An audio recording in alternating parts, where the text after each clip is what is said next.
হ্যাঁ, বলো কিভাবে যাবো? বলছি তুই স্ক্রিপ্টটা তো পড়েছিস? হুম, হুম। স্ক্রিপ্টটা যেটা আছে হচ্ছে চলিত ভাষায় লেখা হ্যাঁ। আছে।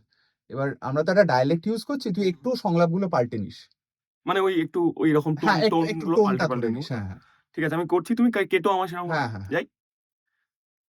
এ হলো আমাদের বংশগত অধিকার।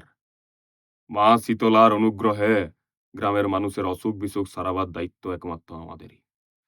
পেটের খিদে মেটাবার প্রলোভন দেখিয়ে এই কি প্রলোভনটা পাল্টে দে। হ্যাঁ, রিটেক, রিটেক।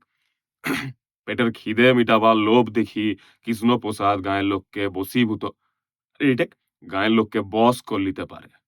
কিন্তু যে শত্রুরকে চোখে দেখা যায় না তার বেলায়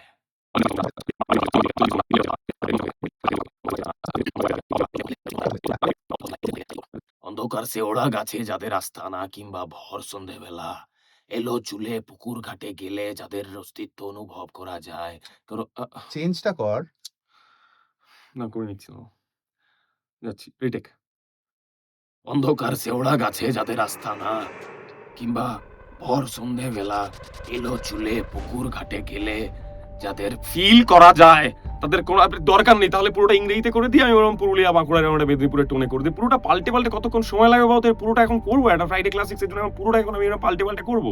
একটু তাহলে করে পাল্টে দাও। একটু করে দে বাবা প্লিজ। ঠিকই তো বললাম যে ওখানে গেলে যাদেরকে ফিল করা যায় তাদের একই তো অস্তিত্ব অনুভব করা যায়, ফিল করা যায়। আমি পাল্টে ওরকম বাংলা করতে পারবো না, আমি চলে যাচ্ছি। তাহলে পাল্টে দাও, নাহলে আমি চলে যাচ্ছি। শুনে নিন গল্প।